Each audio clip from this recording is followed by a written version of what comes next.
Doctor साहब एक नहीं छोड़ दीजिए। डॉक्टर साहब एक तरफ आप लगातार आपसी सद्भाव भाईचारा और उसके लिए आप लगातार काम करते रहते हैं, वहीं देश के जो मौजूदा हालात हैं उस पर किस तरह की कैसे देख रहे हैं उसको आप? देखिए, हम तो सबसे पहले हालात देख रहे हैं कि रहमतों और बरकतों और निजात से भरा है हर सुबह शाम। इसीलिए लोगों माह मुबारक है इसका नाम। हमारे हिंदू भाइयों को, हमारे हर मज़हब के भाइयों को खुशी होनी चाहिए कि एक महीना ये हम किस तरह से गुजारते हैं, इबादत करते हैं, रोज़े रखते हैं। किसके लिए? मुल्क के लिए, कि हम जिस मुल्क में रह रहे हैं शांति रहे, भाईचारा रहे। यही दुआ मांगते हैं, अपने मुल्क के लिए मांगते हैं। अगर मुल्क रहेगा तो हम रहेंगे। हमारे मुल्क में अमन है तो हमारे घर के अंदर अमन है, फिर हम अपने घर के लिए, अपने रिश्तेदारों के लिए, भाई बंधुओं के लिए दुआ मांगते हैं। और ये जो मैंने अभी कहा कि रहमत हो, हमारा ईमान उसकी ज़ात पर है जिसे किसी ने नहीं देखा, कि रहमतें बरसाता है वो और बरकतें बरसाता है और आखिर में बख्शिश भी करता है। तो जब हमारा इस ईमान है और हम उससे मांग रहे हैं तो फिर ये लड़ाई झगड़े कैसे? आज जो देश में हो रहा है, अरे पॉलिटिक्स कितने दिन की है? बड़े बड़े लोगों ने पॉलिटिक्स खरीद देश के अंदर, क्या रहा? अंग्रेजों से ज़्यादा तो दमदार कोई नहीं हो सकता है, डिक्टेटर नहीं हो सकते। सिकंदर बादशाह, अपने हिटलर, इनसे ज़्यादा तो डिक्टेटर नहीं हो सकते। बड़े बड़े दौर आए, बड़े बड़े दौर चले गए, कैसे कैसे लीडर आए, कैसे कैसे लीडर चले गए। ये चंद दिन का है। मैं तो बार बार अपीलों में कहता हूँ कि खुदारा मत लड़ाओ, मत लड़ो। सब एक हैं इस देश के, सब एक गुलदस्ते की तरह हैं। हिंदू मुस्लिम सिख ईसाई एक गंगा जमनी तहजीब है यहाँ। जो आजकल हालात हैं अच्छे हालात नहीं है। और देखिए, जंग और मोहब्बत में वो भी जख्मी होते हैं जिन्हें गोली नहीं लगती, ये ध्यान रखिए। डॉक्टर साहब चूंकि इलेक्शन बिल्कुल सर पर है और आप जो है लगातार जो है राजनीति से भी जुड़े हुए हैं और समाज से भी जुड़े हुए हैं, लगातार आप जो है टच में हैं सभी तरह के, तो उसको कैसे देख रहे हैं कि क्या इंडिया अलायंस जो चुनाव पर किस तरह का असर पड़ने जा रहा है? अरे मैं तो ये देख रहा हूँ, ये बीजेपी को क्या हो गया, लीडरों को बिल्कुल मुस्लिम नुमाइंदगी खत्म कर दी, पार्लियामेंट से खत्म कर दी, MLA शिप यूपी से खत्म कर दी, कॉरपोरेशन में खत्म कर दी। अरे ये भी तो एक हिंदुस्तानी है, इन्होंने भी कुर्बानी दी है, लड़ाई झगड़े हैं, अंग्रेजों से भगाया है। तुमने नुमाइंदगी खत्म कर दी, हम किससे कहेंगे? हमारी आवाज कौन उठाएगा? अब एक तरफ है वो मोहब्बत की दुकान खोल रहे, नफरत की दुकान बंद करा रहे, तो भी लोगों के पास चारा क्या है? लोग क्या फैसला करेंगे? ये सोचिए ना कि क्या कहते हैं, उनका तो एक बहुत बड़ा इतिहास है, राहुल गांधी का, राजीव गांधी का, इंदिरा गांधी का, पंडित जवाहरलाल नेहरू का, है। तुम उस इतिहास को झुटला रहे हो कि उन्होंने करा क्या? अरे भाई, कहाँ से तुम्हें ये जहाज मिल रहा है, कहाँ से तुम्हें कंप्यूटर मिल रहा है, कहाँ से मोबाइल मिल रहा है, कहाँ से देश इतनी तरक्की पे लगा हुआ है? कभी वहाँ हिंदू मुस्लिम नहीं हुआ? खुदा ना, ये खत्म करिए हिंदू मुस्लिम। बाकायदा हर पार्टी को चाहिए कि मुसलमानों को, सिखों को, ईसाइयों को और हिंदू भाइयों को नुमाइंदगी दे। मैं तो हैदराबाद वाले हमारे जो ओवैसी हैं, मैं उनसे भी कह रहा हूँ, भाई हिंदू भाइयों को, सिख भाइयों को, ईसाई भाइयों को क्यों नहीं नुमाइंदगी देते? तुमने भी ये पार्टी मुसलमानों की करके खड़ी कर दी।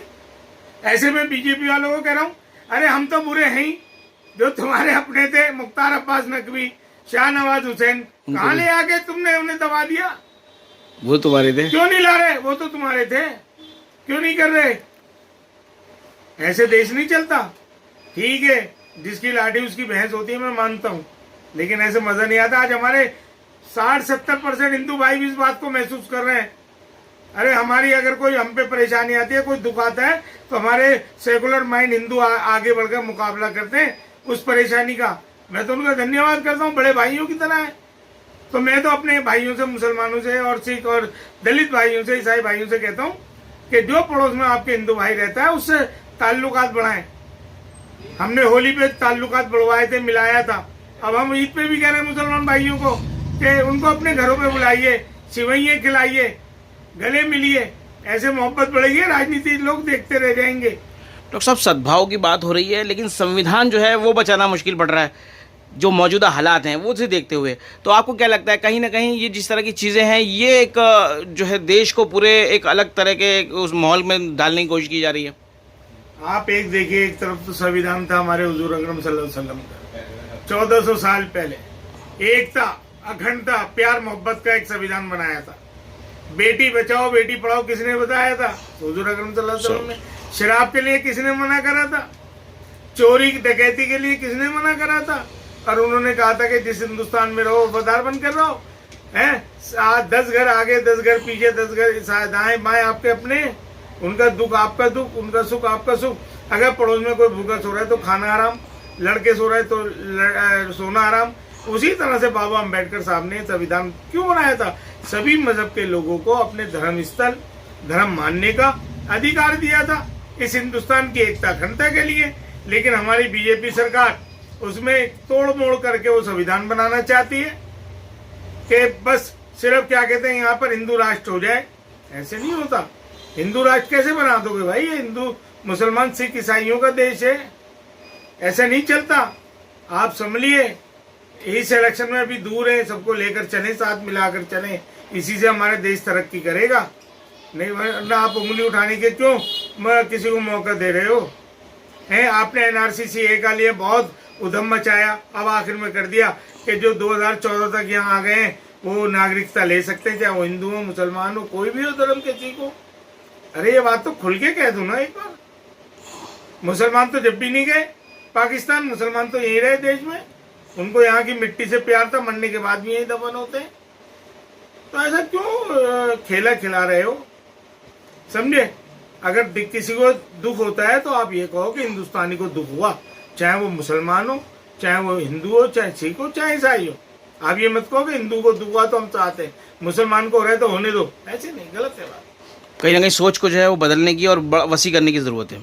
अरे अगर सोच नहीं बदलेंगे तो मैं तो वोटरों से कहता हूँ सोच बदलवा दो यार। सोच बदल, मैं ये नहीं कह रहा, ऐसे लोगों को लाओ, अच्छे लोगों को लाओ जो सभी लोगों से मोहब्बत करते हो, हिंदुओं से भी, मुसलमानों से भी, सिखों से भी। और मैं तो आपके चैनल का बहुत शुक्रगुजार हूँ। सारे त्यौहार अच्छे बनते हैं, प्यार मोहब्बत होता है। मेरी तो जिसकी नीयत खराब होती है ना, नीति बदल जाती है। हमारी तो नीयत सही है तो हमारी नीति सही है। नीति सही है। आज पॉलिटिशियनों की सालों की नीयत खराब है तो नीतियां बदल रही हैं उनकी। आज ये क्या हो रहा है? अरे कोर्ट फैसला दे, फांसी लगा दे, मार दे, हैं? जेलों के अंदर मर रहे हैं मुस्लिम नुमाइंदगी। ये कहेंगे कि डॉक्टर साहब उनकी बात कर रहे हैं, मेडिकल कराने जा रहे हैं, वहां पे मार दिया। आपको नहीं मालूम?